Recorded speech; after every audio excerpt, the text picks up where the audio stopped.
अत्याचार हुए महाराज प्रहलाद के साथ, पर भगवान का संरक्षक है उनके पास, कुछ भी उनका नहीं बिगड़ा।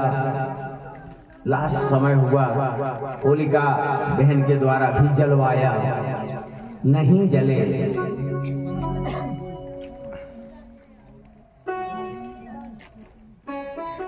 भगवान में बड़ी भक्ति है।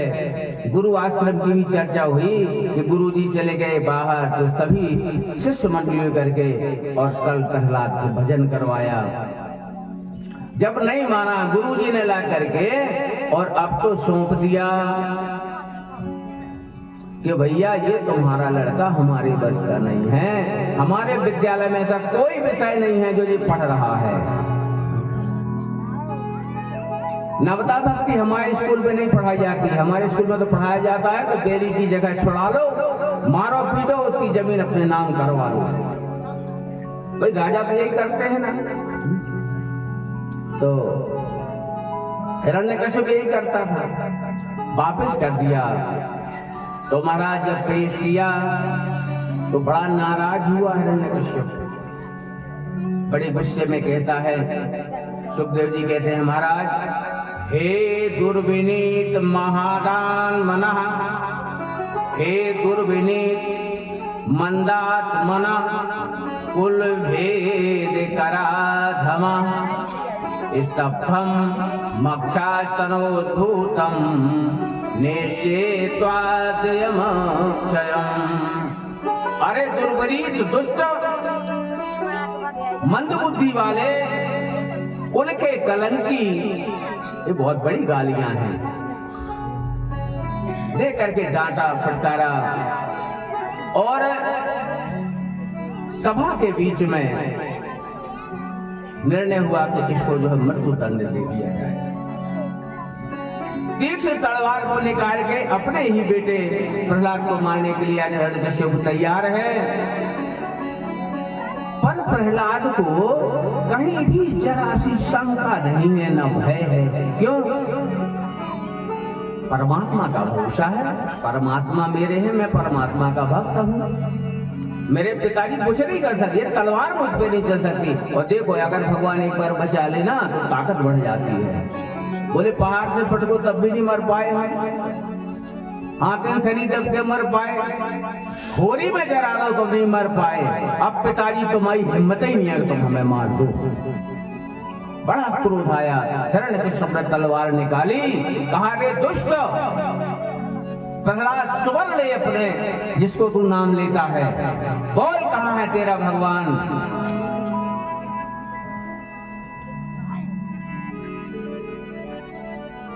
यस्त्वा मंद भागोत्यो मंदयो जगदीश्वरः, क्वासो यदि सा सर्वत्र कस्मात् स्तम्भते दृश्यते।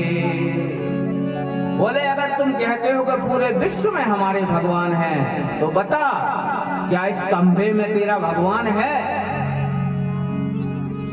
संत लोग कहते हैं जहां भक्त की हां, वहां भगवान कहते हैं मैं वहां। और जैसे ही कहा कि हाँ मेरे भगवान इस खंबे में भी हैं, आरत काहे न करे को कर्मो, गुस्सा में नीति धर्म भूल जाती है। उसने ली तलवार और जैसे ही खंबे में प्रहार किया महाराज, सो खंबा अपने आप फड़फड़ा के भड़बड़ा के फट गया, फूट गया और उससे एक विशेष किस्म की आकृति पैदा हुई। बोलिए नरसिंह भगवान की जय हो।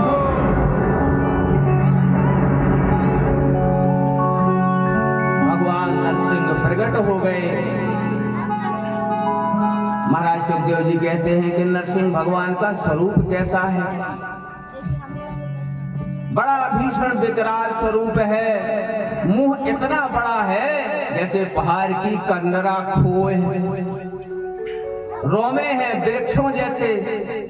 बड़ा विकराल भयानक रूप है, देख कर डर लगता है।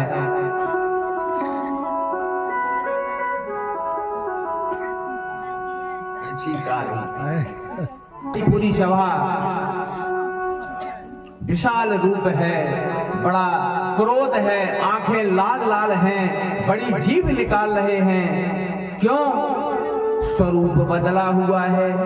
ऐसा स्वरूप आज तक सृष्टि में किसी ने देखा ही नहीं था। ऊपर शेर और यहां से नीचे मनुष्य। ऐसी आकृति तो कहीं जन्म ही नहीं थी ब्रह्मा की सृष्टि में। बड़ा भयानक रूप है और बड़ी घोर गर्जना करी। हिरण्यकश्यप की पूरी सभा भय के मारे भयभीत हो गई। हिरण्यकश्यप ने वहां से उछटा, तुरंत अपनी गदा संभाली छटक करके और मारने के लिए दौड़ पड़ा महाराज नरसिंह भगवान को। नरसिंह भगवान ने ज्यादा खेल नहीं खिलाया, उसको पकड़ा और अच्छी मुट्ठी में मसक के बंद करके और अपनी गोदी में पटक दिया। जमीन पे नहीं पटका, अपनी गोदी जांघों के बीच में पटक दिया। मारने को तैयार हुए। अब तो महाराज पंडित जी आए, इनको बैठा लिए। तो अपनी जांघों में पटक लिया और मारने को तैयार हुए। अब तो महाराज हिरण्यकश्यप अभी डर नहीं रहा। बोले सुनो, तुम कोई भी हो, मुझे मार नहीं सकते। अभी तुम में इतनी ताकत नहीं है कि तुम मुझे मार दो। और महाराज नरसिंह भगवान तो बड़ी जो है दहाड़ लगा करके, शेर की दहाड़, क्योंकि मुंह तो शेर का है महाराज, दहाड़ रहे हैं। और वो कहता है कि आप मुझे मार नहीं सकते। भक्तों ने पूछा क्यों नहीं मार सकते? बोले मैंने महाराज वरदान लिए हैं ब्रह्मा से कि मुझे जो है दिन में नहीं मारा जा सकता, ना मैं रात में मर सकता हूं। नरसिंह भगवान बोले अरे मूर्ख, देख सूर्य अस्ताचल को चले गए हैं, सूर्यास्त हो रहा है, रात्रि का उदय हो रहा है। बोल ना दिन है और ना रात है, तेरा एक वरदान समाप्त। बोले प्रकृति के बनाए 12 महीने हैं। मैंने वरदान मांगा था ब्रह्मा से कि ब्रह्मा तुम्हारे बनाए 12 महीना होते हैं, चैत बैसाख जेठ आषाढ़ सावन भादो, इन महीनों में भी मेरी मृत्यु हो सकती। अब मारो कौन महीना है ये? भगवान नरसिंह बोले भैया चिंता मत करो, ये जो मलमास का महीना है, जो 12 महीना से अलग होता 13, अभी 1 महीना मलमास का बढ़ा था। बोले ना ये किसी में रहता, ना यहाँ का है ना वहाँ का, मलमास महीना है।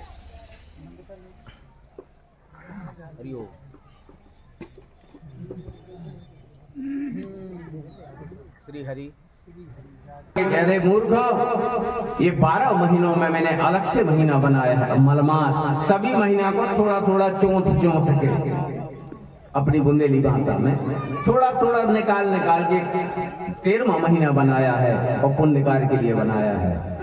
और तू पाप कर रहा है इसलिए तुझे इसी में सजा देंगे। बोले महाराज तब भी नहीं तुम हमको मार सकते। मेरा एक और वरदान है कि ना मैं घर के भीतर मर सकता और ना घर के बाहर मुझे मारा जा सकता। बोले अभी तेरी आंखें नहीं खुली हैं, देख मैं कहाँ बैठा हूँ। उस समय भगवान नरसिंह भगवान देहरी पे बैठे। बोले ना मैं घर के अंदर हूँ ना घर के बाहर हूँ, अब तो मरा ही मरेगा। बोले नहीं महाराज, मैंने एक और वरदान मांगा था ब्रह्मा से कि मैं ना अस्त्र से मरूंगा और ना शस्त्र से मरूंगा। एक होता है जो फेंक के मारा जाता है और एक होता है शस्त्र जो पकड़ के मारो जाए, जैसे भाला फेंक के मारो, गोली फेंक के मारी, लेकिन तलवार फेंक के नहीं मारी जाए। तो बोले अस्त्र से नहीं ना शस्त्र से। बोले तू इसका भी निचोड़ मेरे पास है, देख मेरे पास ना भाला है ना तलवार है ना मुगदर है और ना कुछ भी है। ये मेरे देखता है नाखून, शेर के नाखून, पंजा, बगनखा, बोले तेरी मृत्यु के लिए ये पूरी पर्याप्त है। बोले अभी भी नहीं बनी बात, क्या हुआ? बोले महाराज मैंने ब्रह्मा से वरदान मांगा था, जब ब्रह्मा की सृष्टि, जहां ब्रह्मा ने सृष्टि रची है, जो जो चीज बनाई है, उन किसी चीजों से मेरी मौत ना हो। नरसिंह भाव ने कहा अरे दुष्ट पापी, देख मेरा स्वरूप, ना मैं सिंह हूं और ना मैं नर हूं, बता ब्रह्मा ने क्या ऐसा कोई आकृति बनाई? और बोले ब्रह्मा मुझे नहीं बनाता, मैं ब्रह्मा को बनाता हूँ। ऐसा करके जो है सारे प्रश्नों का जो है जवाब तोड़ कर दिया और पकड़ के हिरण्याकश्यप के पेट में अपने बड़े बड़े नाखून महाराज और नरसिंह भगवान ने डाले, पेट को चीर दिया, उसकी अतड़ियां निकाल के माला। बड़ा भीषण दर्द हुआ। अब जब भगवान का रौद्र देखा, चारों तरफ हाहाकार मच गया। सारे देवता ऊपर से फूल तो बरसा रहे हैं, पर भगवान का ऐसा रौद्र रूप देख करके और मन में घबरा रहे हैं कि अब पता नहीं इस प्रकृति का क्या होने वाला है। बड़ी गुस्सा है महाराज नरसिंह भगवान को। इनकी गुस्सा कौन मिटाए, कौन इनके सामने प्रार्थना करे? ब्रह्मा जी गए, प्रार्थना करी, असर नहीं पड़ा। सारे देवताओं ने अलग अलग विनती करी। देखो भागवत में तो इतने श्लोक लिखे हैं भैया कि अगर स्तुति सुनाई जाए तो कम से कम 2 घंटा की स्तुति है भगवान नरसिंह भगवान की। तो इतना ही में आप समझ लीजिए कि सारे देवताओं ने स्तुति करी, पर नरसिंह भगवान की गुस्सा शांत नहीं भई। नारद बाबा थे भैया, लोगों ने कहा कि नारद बाबा तुम्हारी गति जो है 3 लोग 14 भुवन में है, तुम सबको जानते हो, भैया कोई उपाय बताओ नरसिंह भगवान की गुस्सा शांत हो जाए। नारद बाबा ने कहा कि भैया हम नहीं समझते, हाँ एक बात है कि अगर लक्ष्मी जी आ जाए, क्योंकि उनकी अर्धांगी है लक्ष्मी महारानी, लक्ष्मी जी महारानी का क्रोध शांत करा सकती हैं। नारद बाबा गए महाराज क्षीर सागर समुद्र में, लक्ष्मी जी आराम से अपनी दिनचर्या में व्यस्त हैं।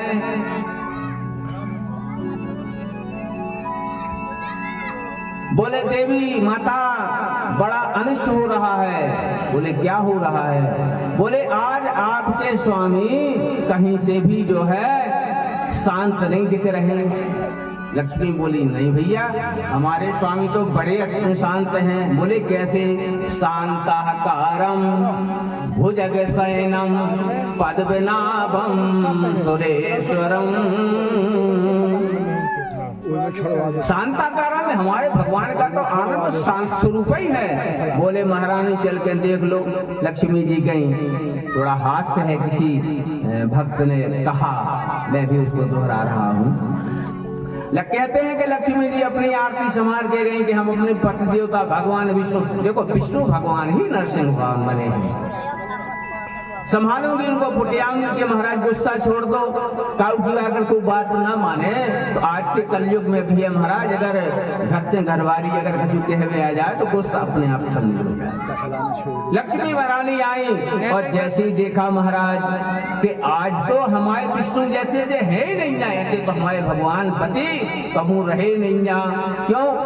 नर और सिंह स्वरूप देख करके कहते हैं कि लक्ष्मी भी घबराई, वही जो है अपनी थाली पटकी दैया मैया करके भागी। बोले हमारे पति विष्णु ऐसे तो है ही नहीं। चारों तरफ से अपनी समस्या आई तो फिर कहा कि भैया अब तो एक उपाय है कि अगर ये प्रहलाद जिसके कारण आज भगवान इतना रूप बनाया है, अगर यही चाहें तो शायद इनका क्रोध शांत हो सकता है। सबका विचार हुआ, प्रहलाद को सामने किया और प्रहलाद ने स्तुति की। जय हे कतोच्युत विकर्षित वित्रप्ता शिष्णोन्निष्टाद्गोदरं श्रवणं कुतश्चित्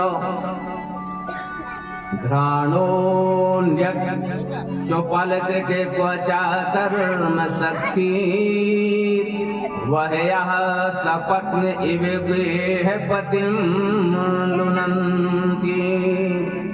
स्तुति करी भगवान की कि हे भगवान, आप सर्वशक्तिमान हैं, आपके द्वारा ही ये संसार शिष्य देवतागण आदि का निर्माण होता है। 3 लोक 14 भुवन अंडज पिंडज श्वेत जलाय जहाँ भी ये सृष्टि है सब आपके द्वारा बनती है। मैं आपका दास हूँ और आपके क्रोध का कारण मैं बना हूँ, मैं आपके शरणागत हूँ। कृपा करके हे भगवान अपना शांति रूप प्रकट करें, शांत हो जाएं। जब भक्त की ऐसी वाणी सुनी, लिखा है कि अहम भक्त पराधीन।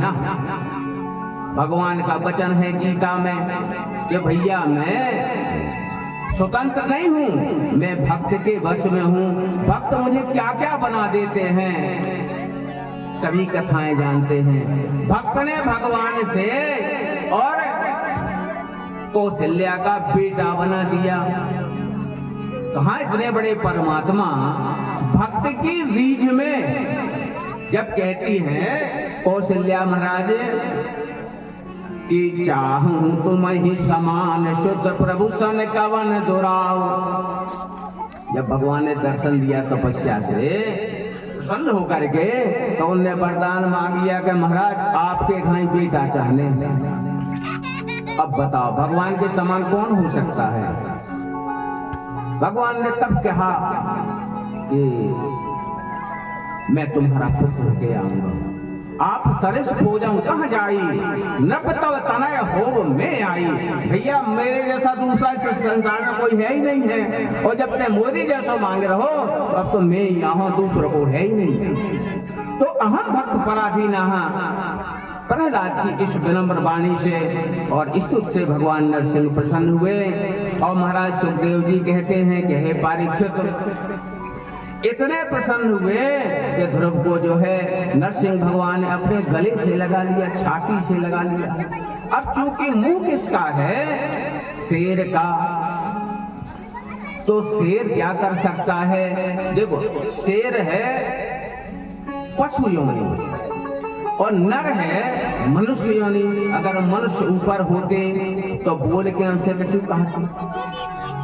शेर है तो जानवर अपने बच्चे को प्यार कैसे करता है, चाट कर। गैया अपने बछड़े को चाट कर ही प्यार करती है। सारे चौपाए जीव जितने हैं अपने बच्चों को इसलिए जीव से चाट कर देते हैं। इसलिए जो है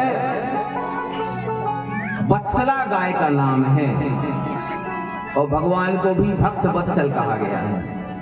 बड़ा प्यार किया नरसिंह भगवान ने और अपना जो क्रोध था उसको शांत किया। जब क्रोध शांत हुआ महाराज तो देवता जो है बड़े प्रसन्न भये, क्योंकि सब घबरा गए थे कि हिरण्यकश्यप तो मरा। अब ये नई समस्या खड़ी हो गई, महाराज ये नरसिंह भगवान क्या करेंगे। जब शांत हुआ क्रोध, भगवान जो है अपना आशीर्वाद दे करके अपने लोक को चले गए, अपना क्षीर सिंधु को। देवता प्रसन्न हुए, आकाश मार्ग से भगवान की फूलों की वर्षा करने लगे और भजन गाने लगे।